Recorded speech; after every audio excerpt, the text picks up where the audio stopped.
Hello मेरे प्यारे दोस्तों, एक बार फिर से आप सभी का स्वागत है मेरे यूट्यूब चैनल ट्यूशन वाला में। जैसे कि आप सभी को पता है कि मैं आप सभी को इंग्लिश पढ़ा रहा हूँ, जो कि मेरी पहली टॉपिक है टेंस। और मैं उस टेंस को बहुत ही आराम से एक एक चीज़ उसमें बताते हुए मैं आगे बढ़ रहा हूँ। I promise that you people will continue follow me, that you can not forget anything. आपको कुछ भी ऐसा चीज नहीं होगा जो आपको उसमें नहीं आएगा, आपको हर एक चीज आएगा। आप मेरी वीडियो को देखते रहिए, मुझे फॉलो करते रहिए, और देखिए मैं आपको किस तरह से इंग्लिश का मास्टर बना दूंगा, राइट। तो मेरे प्यारे साथियों, आपको जैसा पता है कि today I will have to teach interrogative interrogative sentence, right. आज हमको पढ़ना है इंट्रोगेटिव सेंटेंस। इसके पहले मैंने कल आपको पढ़ाया था इंट्रोगेटिव सेंटेंस का इंट्रोडक्शन, ठीक है। सेंटेंस, तो इंट्रोगेटिव सेंटेंस में मैंने इंट्रोडक्शन दिया था कल कि जो हमारा इंट्रोगेटिव सेंटेंस होता है बेसिकली होता क्या है एंड इसके टाइप्स कितने होते हैं। तो मैंने बताया था दो टाइप्स होते हैं इसके, एक based on yes and no और one is based on W H family, right. तो आज हमें उसके ऊपर कुछ एक्सरसाइजेस करनी है ना। We have to learn how to translate, how to use those question word in the sentences. आइए देखते हैं कि हम उसे कैसे यूज करेंगे सेंटेंस के अंदर। First of all, you know, as I told you that if there are two types of interrogative sentence, that there are two types of structure of the sentence also. First we have to use, अब देखो मैं थोड़ा सा आपको एक technique बताता हूँ। Technique जैसे सपोज कि आपको इंग्लिश में कोई सेंटेंस दे दिया गया है, तो उसकी स्ट्रक्चर्स कैसे आप फ्रेम करोगे और कैसे वो इंट्रोगेटिव बनता है।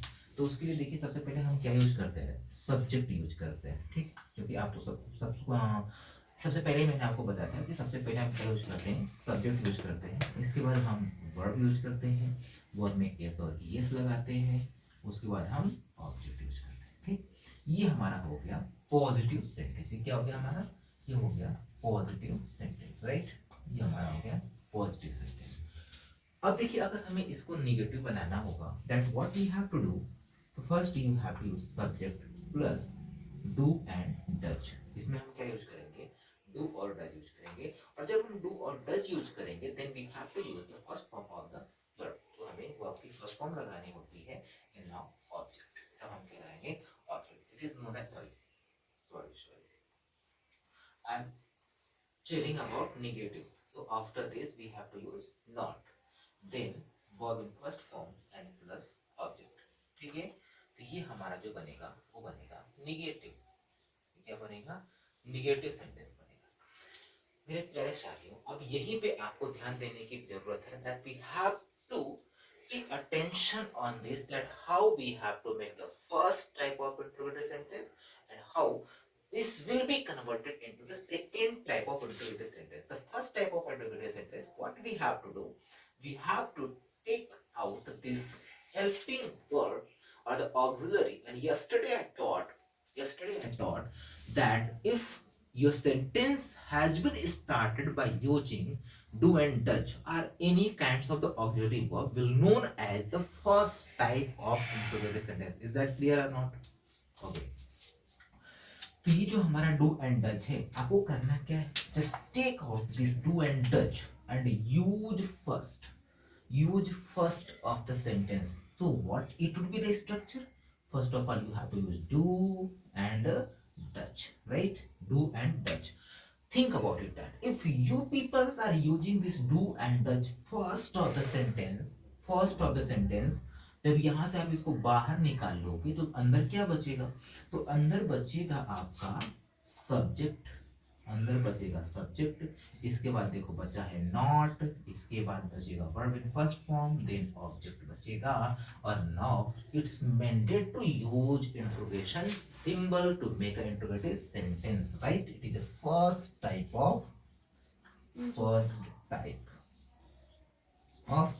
Interrogative sentence. ये हमारा क्या है, फर्स्ट टाइप का इंट्रोगेटिव सेंटेंस है, ठीक। समझ में आया आपको।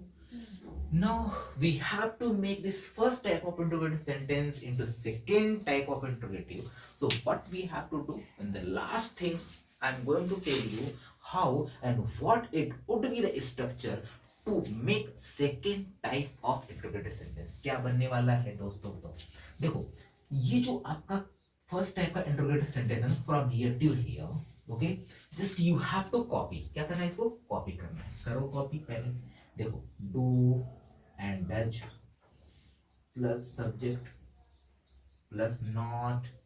नॉट इट इज ऑप्शनल, है ना? Means if suppose don't think about it that if I am using not in the sentence, that you have to use whether not has been given in the sentence or not, ना? चाहे वो दिया गया हो, नहीं दिया गया हो, मैं लगा दिया, बता रहा हूँ कि structure. No, why I am not erasing this one? Because you know, because I am making a sequence of the these structures. Why? Because पहले मैंने बताया पॉजिटिव, फिर मैंने बताया निगेटिव, निगेटिव में कुछ चेंज नहीं किया, उसको बना दिया इंट्रोगेटिव, इंट्रोगेटिव में कुछ चेंज नहीं किया, that's I am making second type of interrogative. तो मैं इसलिए नॉट को यहाँ से इरेज नहीं कर रहा हूँ, right? Then after that second verb in first form and object plus interrogation symbol, okay? This is second type of interrogative. Got it? This is second type of interrogative. समझ में आया? Is there any problem? No, it is not a second type of interrogative because only I copied. So what we have to do? One more thing we have to do. What? Use WH. The first of the sentence. कितना easy है ना? It's very easy to make second type of interrogative or the other structure of this one, okay? देखो, सबसे पहले क्या करोगे? Subject plus verb, s and es plus object, right? It is a positive sentence. Next is that subject plus do and does plus not, है ना? Then verb in first form, then object. It will be negative sentence. After that, the main things whatever we are going to study today, जो हम आज पढ़ने जा रहे हैं, is that how we have to make an interrogative sentence, right? तो interrogative sentence के लिए कुछ नहीं करना है, आप इस डू और डज को उठा के बाहर रख दो और बाकी सब ऐसे कॉपी कर दो। यहाँ पे सेकंड टाइप में क्या करना है? कुछ नहीं करना है, जो आपने फर्स्ट टाइप का बना के रखा हुआ है ना, उसी के पहले WH लगा दो, दैट शुड बी, है ना? दैट्स क्लियर, समझ में आ गया? तो अब व्हाटएवर आई टॉट, है ना, व्हाट जो मैंने अभी आपको बताया, वहां पर आप देख रहे हो, मैंने यहाँ बताया first type and second type. तो मेरे प्यारे साथी, this is the first type of interrogative sentence, this is the second type of interrogative sentence, right? Okay, so ready? Yes. First, let me erase this one. And now, these two structure, whatever I have written on this board, we have to follow it. हमें इसको follow करना है। अब कैसे हम follow करेंगे? Let me teach you. आइए, erase कर दी इसको नहीं।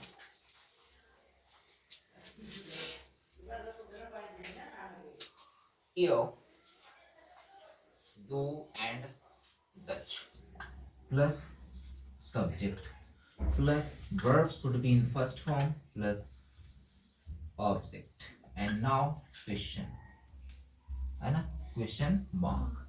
This is the first type of interrogative sentence structure, and after that use WH plus do and does and plus subject plus verb in first form plus object and plus question. This is the second type of interrogative sentence. Is that clear? अच्छा, देखते हैं अब मैंने आपको बताया था, I think you remember that if you watched my first video and the introduction video of this one, so everybody have remembered that what I told you means the first type of interrogative sentence will be made by using what, right? No, by using क्या, not what. Got it? Yes. है ना? हाँ, चीजों को ध्यान से समझिए। By using क्या, not what. जो आपका सेंटेंस होगा उसके शुरुआत में ही क्या शब्द लगा होगा, ठीक? एंड फॉर दिस क्या, for not what, for this क्या। देखो, मैं बात किसकी कर रहा हूं? आपको लग रहा है सर क्या बता रहे हो, व्हाट बता रहे हो, व्हाट नहीं बता रहे हो, व्हाट नो, मैं इंग्लिश की बात नहीं कर रहा हूं, अभी मैं हिंदी की बात कर रहा हूं, ठीक है? अगर इंग्लिश में व्हाट लिखा हुआ ना, that should be belong to the WH family. Got it? WH family, that means second type of interrogative sentence will be not it. It will not be the first type of interrogative sentence. We have to avoid this. इसे हमें avoid करना है. ठीक है, हमें किसको focus करना है? हमें पहले इसको फोकस करना है. Like our sentences will be started by using क्या. ठीक है, इस देखो एक सेंटेंस में लिख रहा हूं, क्या आप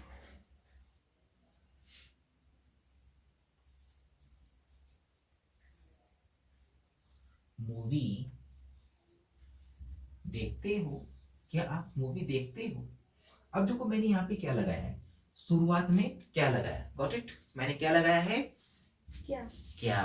शुरू में मैंने क्या लगाया. अब अगर शुरू में मैंने क्या लगा दिया, that means you have to use helping verb. Okay, and what is the helping verb of this sentence is do and does. क्या है? Do and does. अब यहाँ पे देखो, बहुत ही आसान है. इस क्या के लिए आपको डू और डच में से कुछ एक लगाना है, but what you have to watch here that your subject है ना, means which type of subject has been given. First you have to see that which type of subject has been given. यहाँ पे आपको देखने की आवश्यकता है किस प्रकार का सब्जेक्ट दिया गया है. तो मेरे प्यारे दोस्तों, सब्जेक्ट जो है it's belong to plural number subject, right. If your subject has been given from plural, that means you have to use do instead of does. तो आप यहाँ पर क्या करोगे? पहले डू लगा लो. क्यों डू लगा लोगे? आपको सब्जेक्ट पता चल गया कि इसमें प्लूरल है तो डू लगाओ. समझ में आया? नेक्स्ट आप क्या हो गया? इसका सब्जेक्ट हो गया. तो डू यू देखना. ओके, देखना. अब देखो मैंने बताया था आपको ना कि if you have written what,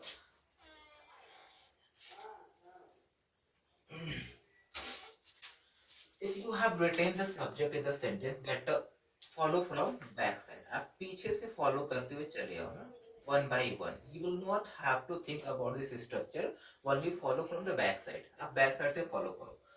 Means what I said, I told you that first you have to find out the subject from the sentence and you got it. This is the subject, okay? And the subject is belong to the plural number subject. That means we have to use do instead of does. अब अगर आपने इसको find कर लिया तो अब इस structure को अगर बोल भी जाओगे ना, कोई प्रॉब्लम नहीं. आप बैक साइड से एक एक अंग्रेजी बनाते चले आओ. उसके पहले क्या मिलेगा आपको? यहाँ पे सबसे पहले क्या मिलेगा? देखना. देखने के लिए क्या लगाओगे? वॉच लगाओगे. ठीक है, डू यू वॉच. उसके बाद क्या आ रहा है? मूवी. है ना. तो ये हो गया आपका complete. Also, once in a video, I asked a question I had given to everybody that we have to find out the difference between these three words. Okay? मिला आपको क्या? Watch, see and look. Watch, see and look. ठीक है? Means what is the difference between this watch, second see and look? जैसा कि आप सभी को पता है, watch मतलब क्या होता है? देखना. देखना होता है. see मतलब क्या होता है? देखना होता है. और लुक मतलब क्या होता है? देखना. तो हम यहाँ पर शी क्यों नहीं लगा सकते? लुक क्यों नहीं लगा सकते? केवल वॉच क्यों लगाएंगे? Then we have to understand the minor difference between these three words. Whatever has been given means you know that it means it is impossible to use watch in this place. Instead of watch, these and these, okay, this and this can't be used in this place. इस जगह पे आप use नहीं कर सकते हो. कुछ लोग का आंसर आता है सर मूवी देखने के लिए स्पेशली हम क्या लगाते हैं? वॉच लगाते हैं. ठीक है, नहीं, मूवी देखने के लिए हम वॉच नहीं लगाते क्योंकि ये रीजन आपका जो है ना कि रिलेवेंट नहीं है. That we have to use watch to, है ना, वॉच द मूवी. मूवी के लिए आप केवल वॉच लगाओ. अगर suppose that you peoples are sitting in front of me and watching to me, आप मुझे देख रहे हो, तो आप यहाँ पे क्या लगाओगे? वॉच लगाओगे ना. अभी तो आप मूवी नहीं देख रहे हैं ना, ये कोई मूवी नहीं है, आप हमसे पढ़ रहे हो, फिर भी आप मुझे वॉच लगाओगे. That you peoples are watching to me, आप यहाँ पे वॉच लगाओगे. You can not use see, you can not use look. समझ में आ रहा है ना? That we have to find out. Yes, want to say something. जब किसी चीज को बहुत ध्यान से देखते हैं, समझते हैं, तो वहाँ पे वॉच लगाते हैं. Any other? फिर ये सी कब लगाते हैं? आप बताइए, when will you see, look and watch? जब हम लोग किसी चीज को सरसरी नजर से बस देखते हैं तो देख लिए होते हैं उस सी लगाते हैं।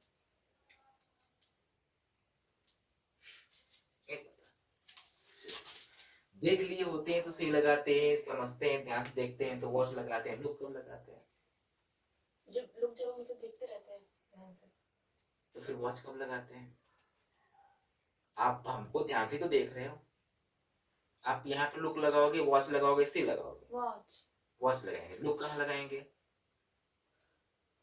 लुक कहाँ लगाएंगे?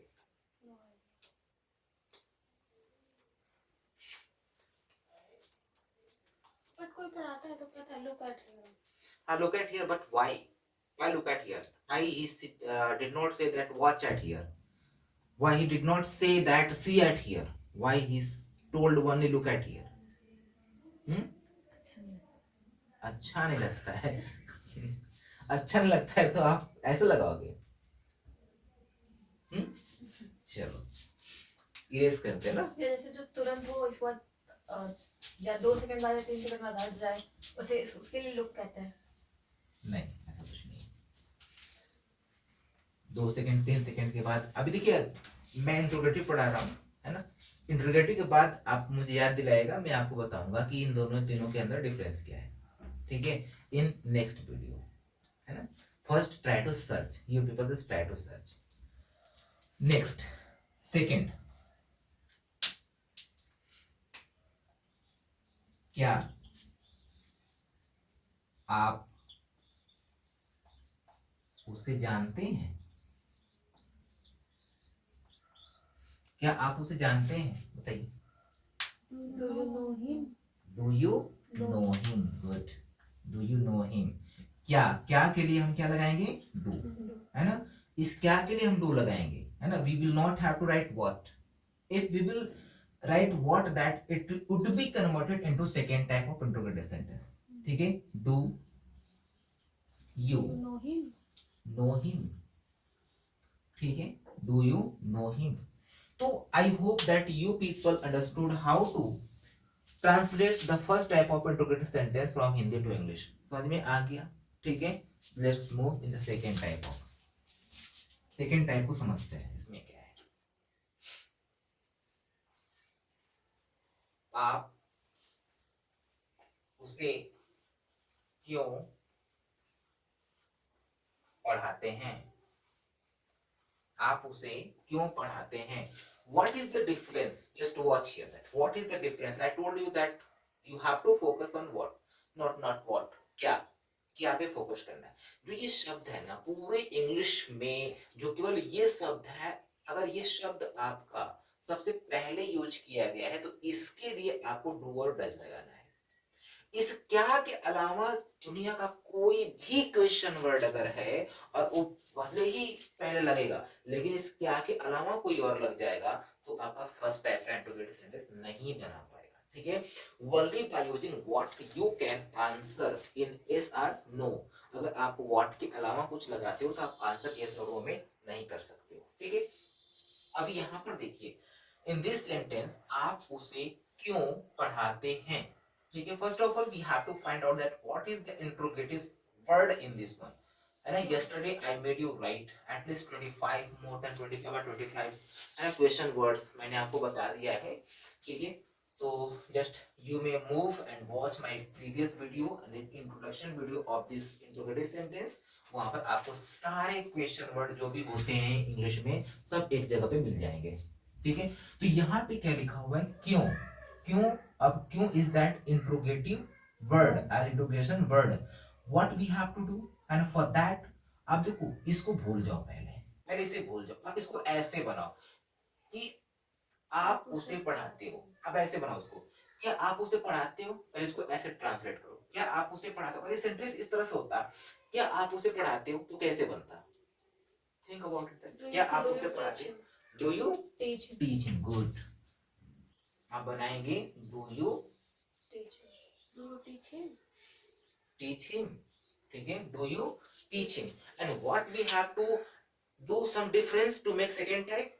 तो अब देखो मैंने यहाँ पे क्या किया, एक सर्कल बनाया है। क्यों को मैंने सर्कल कर दिया है। Only you have to use English of why, this क्यों।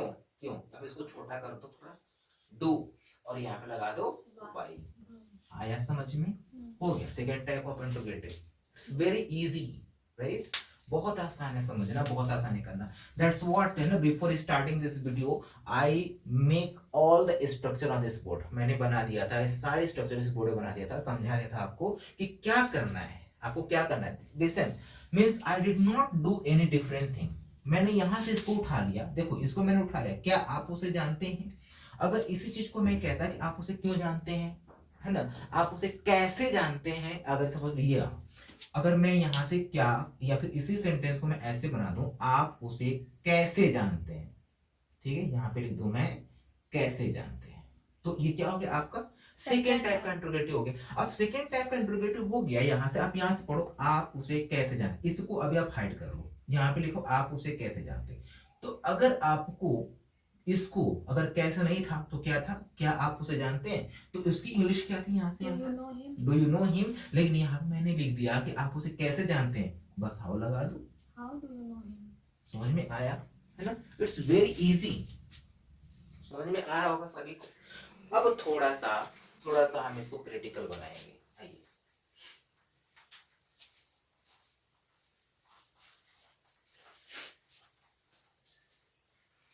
इजी से थोड़ा सा और एडवांस की तरफ बढ़ते हैं और देखते हैं कुछ और।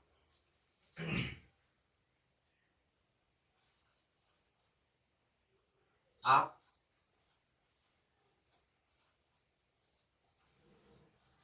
रोज सुबह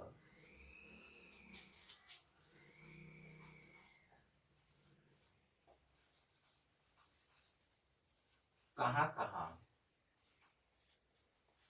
टहलने जाते हैं?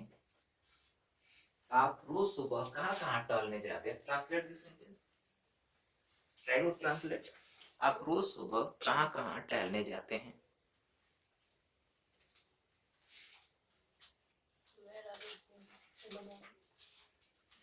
Where are you going in the morning का हिंदी होगा आप रोज सुबह कहाँ जाते हैं।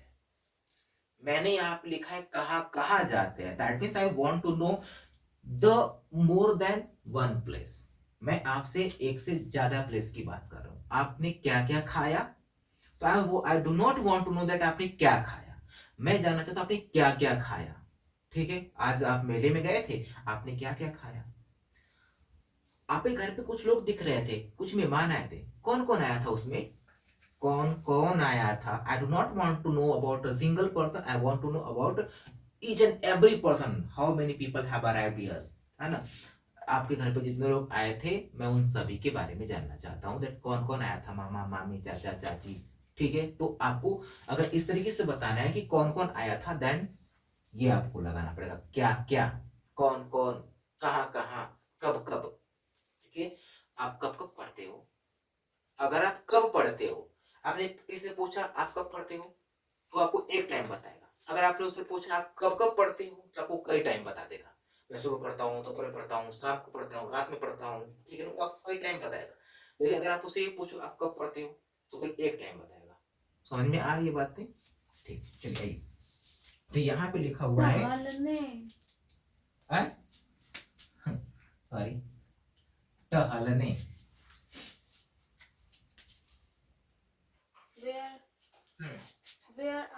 Where all do you go for a walk in the morning daily? For a walk. चलो देखते हैं इसको, once again repeat your answer. Where all do you go, right? Do you go to walk in the morning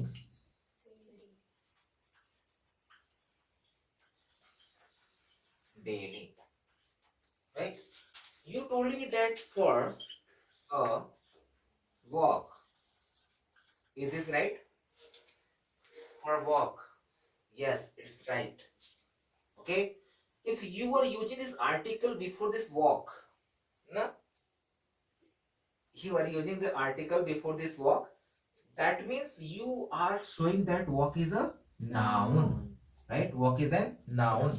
After this to, if walk has been used here to walk, that means it is an non-finite verb. Non-finite verb, and non-finite verb always be a noun. वो हमेशा noun होता है, ठीक है? अब यहाँ पे देखो, for के बाद if you are removing this article from here, that you have to add ing for walking. Good. तो यहाँ पे आपको लगाना पड़ेगा for walking, not for walk. अगर यहाँ पे आप ए लगाते हो तो आपको ing हटाना पड़ेगा. तो अगर आप for walk भी लगाते हो तो वो भी सही है, अगर आप to walk लगाते हो तो वो भी सही है. ठीक है, समझ में आ गया? आप बना लेंगे इसको. अगर इस टाइप के आएंगे तो आप बना लेंगे. चलिए थोड़ा सा और हम क्रिटिकल करते हैं इसे.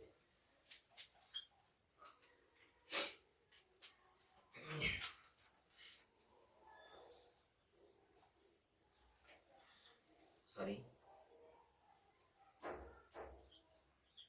कौन किसको क्या देता है? चलो इसको बनाओ, जो बनाएगा उसको 5 रुपया मेरी तरफ से. कौन किसको क्या देता है? Translate this sentence. After that you may right. First translate it. कौन किसको क्या देता है? बताइए बताइए.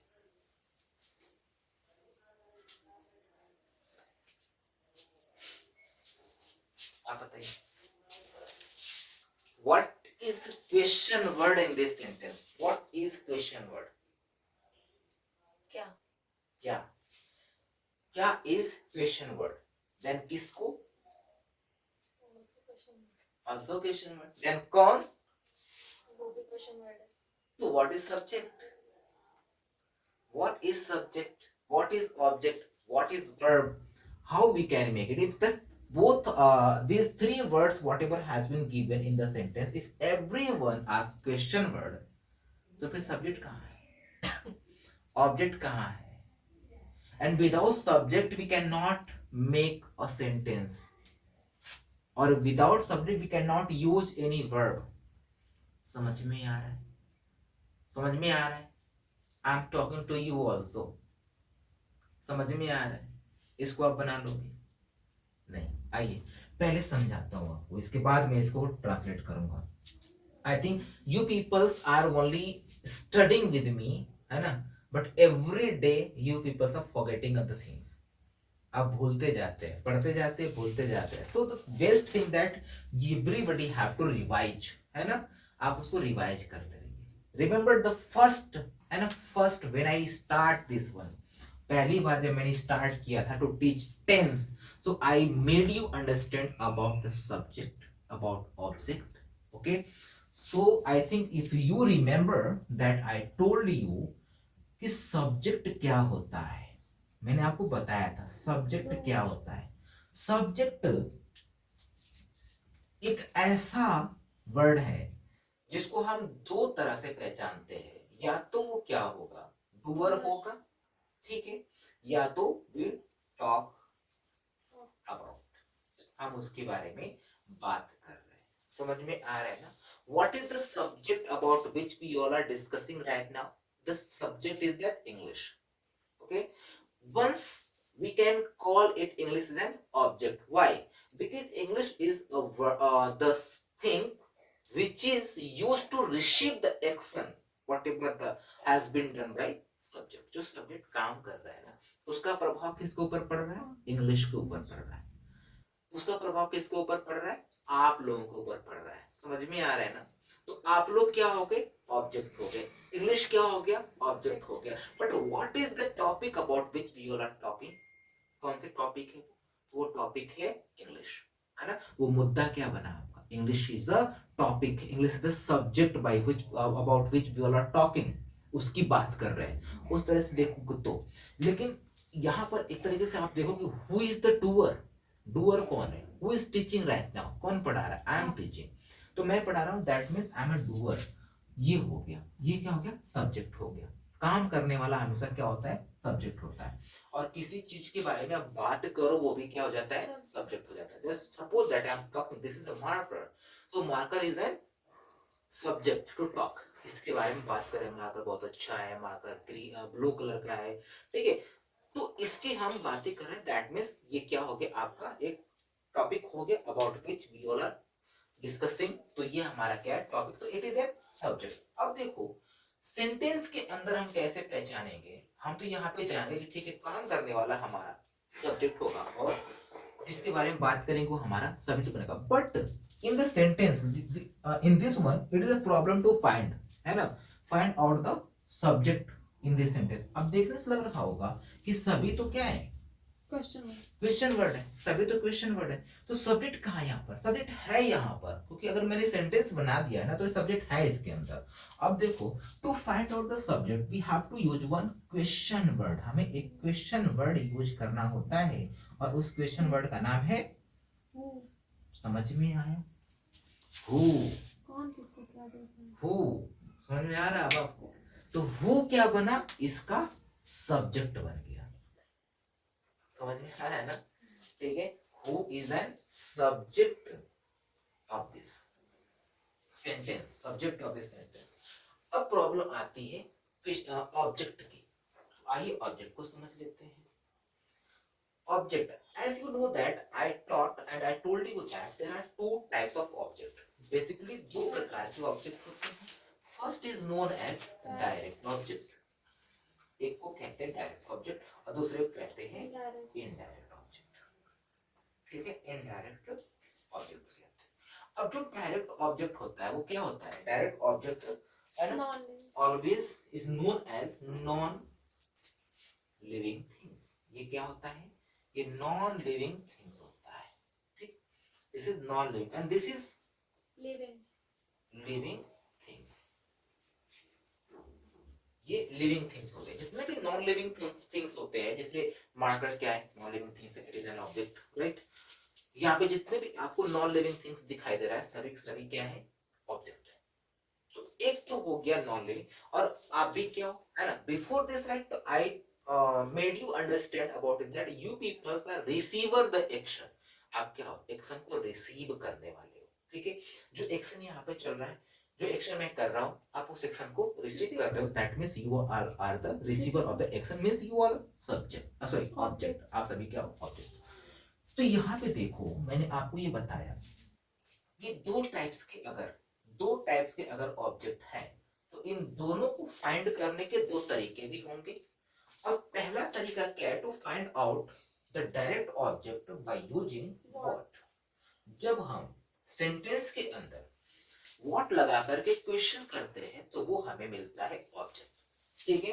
दूसरा तरीका होता है कि हमें whom लगाना पड़ता है सेंटेंस के अंदर. ठीक है. तो जब हम whom लगा करके सेंटेंस में क्वेश्चन करते हैं तो हमें मिलता है इनडायरेक्ट ऑब्जेक्ट. इसका मतलब ये हुआ कि इस पूरे के पूरे सेंटेंस में जो ये कौन है, ये क्या हुआ, सब्जेक्ट हुआ. ये जो किसको है, ये क्या हुआ, ऑब्जेक्ट हुआ. और ये जो क्या है, ये अभी क्या हुआ, समझ में आया, आप आ रहा है समझ में. अभी तक तो पूरा का पूरा आप लोगों ने इसको इंटरोगेटिव वर्ड बना दिया था, लेकिन इसके अंदर सब्जेक्ट भी है, इसके अंदर ऑब्जेक्ट भी है. ठीक है. फिर who do give what to whom? और अजीब अटपटा वर्ड डू गिव. आइए अब आगे देखते हैं. Do and Dutch problem. Next second problem यहाँ पर ये आ रहे. अब पहली प्रॉब्लम जो थी वो आप सर्च कर लिए कि इसमें सब्जेक्ट क्या है, इसमें ऑब्जेक्ट क्या है, इसमें चीजें कैसे यहाँ पे रखी गई हैं, वो आपने पता कर लिया. ये इनडायरेक्ट ऑब्जेक्ट है, ये डायरेक्ट ऑब्जेक्ट है. अब देखो, अगर टू टाइप्स के ऑब्जेक्ट यहाँ पर दिए गए हैं, so there are the two way to use of the object. ठीक है. यहाँ पर क्या होगा, यूज, है ना, यूज ऑफ द ऑब्जेक्ट. अगर दो टाइप्स के ऑब्जेक्ट दिए गए हैं तो इनके यूजेज भी कितने टाइप्स के होंगे, दो टाइप्स के होंगे. अब देखिए, अगर आप यहाँ पे ये करते हो कि अगर जो डायरेक्ट ऑब्जेक्ट है, अगर आप डायरेक्ट ऑब्जेक्ट को पहले लगाते हैं तो दूसरे ऑब्जेक्ट को या इनडायरेक्ट ऑब्जेक्ट को लगाने से पहले आपको टू या फॉर लगाना पड़ेगा. ठीक है. उसके बाद आप यहाँ पे इनडायरेक्ट ऑब्जेक्ट लगा सकते। This is the first way to use object in the sentence. अगर आप यही नहीं करोगे तो रॉन्ग हो जाएगा। ठीक है, अगर आपने डायरेक्ट ऑब्जेक्ट पहले लगाया, इनडायरेक्ट ऑब्जेक्ट बाद में लगाया, तो बीच में इन दोनों में से कोई भी एक आप यूज करिए, या तो टू लगाइए या तो फॉर लगाइए। ठीक, अगर आप इनडायरेक्ट ऑब्जेक्ट को पहले लगाते हो तो आपको कुछ नहीं करना होता है, आप केवल डायरेक्ट ऑब्जेक्ट को यूं रख दोगे। समझ में आया? इसके अंदर हम यूज करके आपको दिखाएंगे। So this is the two way to use the direct and indirect object in the sentence, right? And sorry, आइए देखते हैं। Second problem is that we you people want to use do and does in the sentence, right? आप इसमें do और does लगाना चाहते हो, do and does। I think आपको याद होगा, मैं बार बार एक बात पे फोकस कर रहा था, कि इसके अंदर डज आएगा कि डू आएगा। उसको समझने के लिए मैंने एक बात कहा था कि डज एंड डू, है ना, this all are the helping verb will be used according to the subject. ठीक है, सब्जेक्ट के अकॉर्डिंग यूज करना है। प्रॉब्लम यहां पर है कि इसके अंदर सब्जेक्ट है कौन, यहां पे सब्जेक्ट है कौन, किस टाइप का सब्जेक्ट है। Can you tell me that this कौन is a singular number subject और प्लूरल नंबर सब्जेक्ट? ये कौन जो है वो सिंगुलर नंबर सब्जेक्ट है कि प्लूरल नंबर सब्जेक्ट है? प्रॉब्लम यहां पर है। ठीक है, कौन ना तो सिंगुलर सब्जेक्ट है, कौन ना तो प्लूरल सब्जेक्ट है, that we can not determine that which number has been used in this con to make a subject। अब कौन क्यों लगाते हैं? देखो, कौन जो है इसको हम एक प्रकार से इंट्रोगेटिव प्रोनाउन भी कहेंगे। It is an interrogative pronoun. Don't worry, I will teach you all the parts of speech clearly, सब बताऊंगा। It is an interrogative pronoun, right? अब interrogative pronoun का मतलब क्या है यहाँ पर? अब ये बताओ भाई, इंट्रोगेटिव प्रोनाउन का मतलब क्या होता है? Pronoun is a word which is used to avoid the repetition of noun, right? अब देखो, इसे मैंने कहा आपसे मोहन को बुलाओ, एक सेंटेंस मैंने बोला मोहन को बुलाओ, आप सुन नहीं पाए व्हाट आई सेड, है ना? You did not listen what I said. मैंने क्या बोला, आप सुन नहीं पाए, तो आपने क्वेश्चन क्या, किसको, है ना, किसको? तो किसको क्या था, एक ऑब्जेक्ट हो गया, क्योंकि मैंने कहा मोहन को बुलाओ, यहाँ पे सब्जेक्ट कौन था, आप थे। अब इसी चीज को मैं थोड़ा सा ऐसे करता हूं कि राम घर आया है, आप नहीं सुन पाए फिर से कि नाम क्या मैंने लिया था, और in the place of Ram you used who. कौन घर आया है, मैंने कहा राम घर आया है, आपने बोला कौन, तो कौन मीन्स राम शब्द को आपने कौन से हटा दिया, तो कौन का जो प्रयोग किया गया था वो क्या काम कर रहा है यहाँ पर, राम को हटाने का। अब राम को सेंटेंस से बाहर निकालने का काम कर रहा है, that means who is an pronoun, it is known as interrogative pronoun. समझ में आ रहा है बातें? तो देखो यहाँ पर अब ये डिटरमाइंड नहीं हो पा रहा है that who is N singular number subject और प्लूरल नंबर सब्जेक्ट। तो इसका मतलब ये हुआ कि आप डू और डज लगाओगे किसके अकॉर्डिंग, डू और डज लगता है हमेशा सब्जेक्ट के नंबर के अकॉर्डिंग। समझ में आ रहा है ना? सिंगुलर है तो डज, प्लूरल है तो डू। यहां पर समझ में नहीं आ रहा है कि कौन में यू है कौन में ही है, तो ही मान लेंगे, नहीं मानेंगे यहाँ पर। ठीक है, यहां पर नहीं मानेंगे, क्यों? क्योंकि देखो, अगर कोई नाम दे देता है आपको, इसे कह दिया आपने गंगा कह दिया, ठीक है, ऐसा कुछ नाम आ गया, तो वहां पर आप क्या करोगे, नहीं समझ में आता है तो आप लगाओ, लेकिन यहाँ पर एक क्वेश्चन वर्ड दिया हुआ है, समझ में आ रहा है ना, तो यहाँ पर आप नहीं लगाओगे। फिर तो कैसे बनाओगे? तो लेकिन आपको तो फॉलो करना पड़ेगा ना structure, but you have to use subject. अब सब्जेक्ट इसमें कौन, देखो इस हु के अंदर दो कैरेक्टर्स है, कौन सा, the first character is an subject वाला और दूसरा कौन सा, क्वेश्चन वर्ड वाला। ठीक है, ये सब्जेक्ट भी है और ये क्वेश्चन वर्ड भी है। To be the question word this will be used first of the sentence. समझ में आया? तो आप इसे यूज करो। पहले हु लगाओ, अब हु के बाद आप डू और डज लगाओगे, बट डू और डज नहीं लगेगा। क्यों? क्योंकि यहाँ पर नंबर क्लियर नहीं हो पा रहा है कि नंबर कौन सा है, सब्जेक्ट का सिंगुलर नंबर है कि सब्जेक्ट का प्लूरल नंबर है, ये क्लियर नहीं हो रहा है। समझ में आया? ध्यान देना। अब यहीं पर आपको समझना है कि अगर आप यहाँ पर डू और डज नहीं लगाओगे तो आपको वर्ब में एस और ई एस लगाना पड़ेगा। समझ में आया? तो यहां पर क्या करेंगे, गिव लगाएंगे और गिव में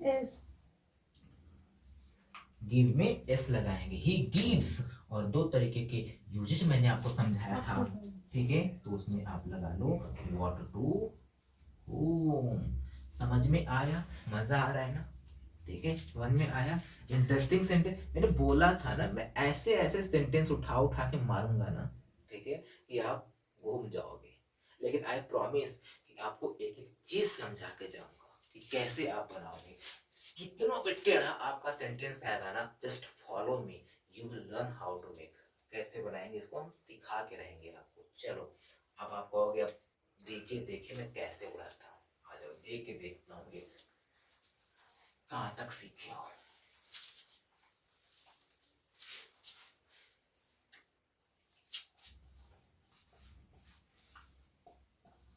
किसके पिताजी आपको हिंदी पढ़ाते हैं? किसके पिताजी आपको हिंदी पढ़ाते हैं? चलो बताओ, चलो बताओ, बहुत इजी है, बहुत इजी है। किसके पिताजी आपको हिंदी पढ़ाते हैं? Translate this, it's very easy, very easy, you may do it. चलो जल्दी बताओ, जल्दी।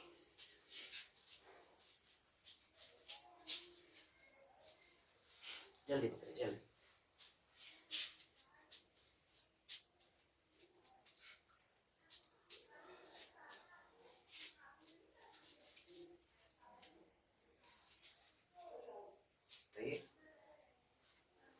Whose father teaches you Hindi?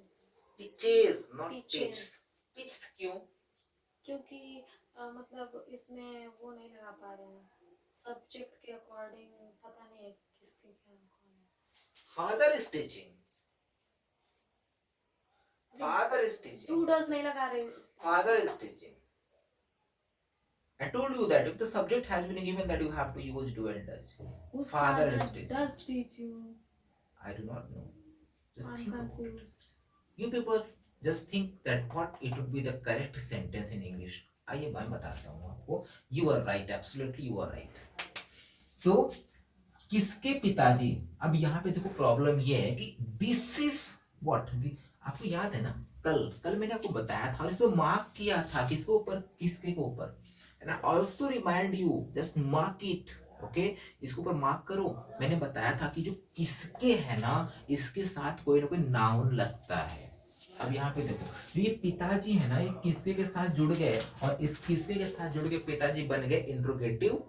समझ में आया? इंट्रोगेटिव वर्ड है ये, पिताजी क्या बन गए, इंट्रोगेटिव। ध्यान से समझना भाई, मैं इसी के आधार पे आपको पैसिव वैसे बताऊंगा, तब वहां पे मत कहना कि सर समझ में नहीं आया, ठीक है? क्योंकि ये बन गए हैं question word, because the father included with the question word और बिकम क्वेश्चन वर्ड, ये क्वेश्चन वर्ड बन गए।